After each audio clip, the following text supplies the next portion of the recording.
டாஸ்மாக் கடைகளுக்கு 2 நாட்கள் விடுமுறை, குடிமகன்கள் தலையில் இடியை இறக்கிய தமிழக அரசு.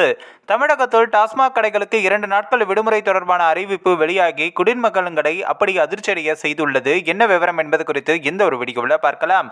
ஒரு காலத்தில் மதுக்கடைக்கு செல்பவர்கள் யாருக்கும் தெரியாமல் மறைந்து சென்று வந்தார்கள். ஆனால் இன்று மது பாட்டில்களுடன் செல்ஃபி எடுத்து சமூக வலைதளங்களில் பதிவிடும் நிலையும் ஏற்பட்டுள்ளது.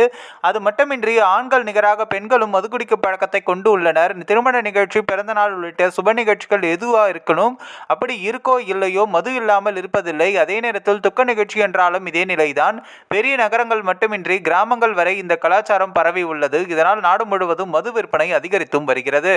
இந்நிலையில் தமிழகத்தில் மொத்தம் 4829 டாஸ்மாக் கடைகள் மூலம் மதுபான விற்பனை செய்யப்பட்டு வருகிறது. இதனை தமிழக அரசு எடுத்து நடத்தி வருகிறது. குறிப்பாக தமிழகத்தில் பல்வேறு துறைகள் இருந்தாலும் வருமானத்தை கிள்ளி கொடுக்காமல் அள்ளி கொடுக்கும் துறையாக டாஸ்மாக் நிறுவனம் இருந்து வருகிறது. நாள் ஒன்றுக்கு சராசரியாக 150 கோடிக்கும் வார இறுதி நாட்களில் ரூபாய் 200 கோடி அளவுக்கும் விற்பனை நடைபெறுகிறது. அதுவும் தீபாவளி, பொங்கல் என்று வந்துவிட்டால் இலக்கு நிர்ணயிக்கப்பட்டு விற்பனை செய்யப்பட்டு வருகிறது. குறிப்பாக அரசு இயந்திரம் டாஸ்மாக் வருமானத்தை நம்பியே இருக்குவதாக அப்படி புள்ளி விவரங்களும் தெரிவிக்கின்றன.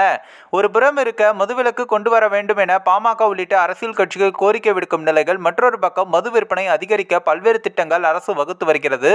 அது மட்டுமின்றி தற்பொழுது அப்படி சென்னை மாவட்ட ஆட்சியர் ரஷ்மி சித்தார்த் ஜகடே வெளியிட்டுள்ள அறிவிப்பில் ஜனவரி 15ஆம் தேதி புதன்கிழமை அன்று திருவள்ளுவர் தினம் மற்றும் 26ஆம் தேதி ஞாயிற்றுக்கிழமை அன்று குடியரசு தினம் ஆகிய தினங்களில் தமிழ்நாடு மதுபான சில்லறை விற்பனை கடைகள் மற்றும் பார்கள் விதிகள் 2003 விதி 12 மற்றும் தமிழ்நாடு மதுபானம் உரிமம் மற்றும் அனுமதி விதிகள் 1981 விதி 2511A ஆகியவற்றின் கீழ் சென்னை மாவட்டத்தில் உள்ள அனைத்து டாஸ்மாக், FL1 மதுபான சில்லறை விற்பனைகள் கடைகள் மற்றும் அதனை சார்ந்த பார்கள், FL2 உரிமை கொண்ட கிளப்புகளை சார்ந்த பார்கள் மற்றும் FL3 உரிமை கொண்ட ஹோட்டல்கள் சார்ந்த பார்கள் மற்றும் FL3A, FL3AA மற்றும் FL11 உரிமம் கொண்ட பார்கள் அனைத்தும் கண்டிப்பாக மூடப்படும் என்றும் தெரிவிக்கப்பட்டுள்ளது.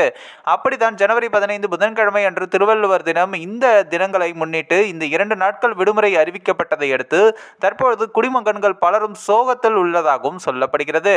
இந்த ஒரு வீடியோ குறித்து உங்களுடைய கருத்துக்களை நீங்க மறக்காம கமெண்ட்ஸ்ல சொல்லுங்க. நம்ம ஏஷியாநெட் நியூஸ் தமிழையும் தொடர்ந்து ஃபாலோ பண்ணுங்க.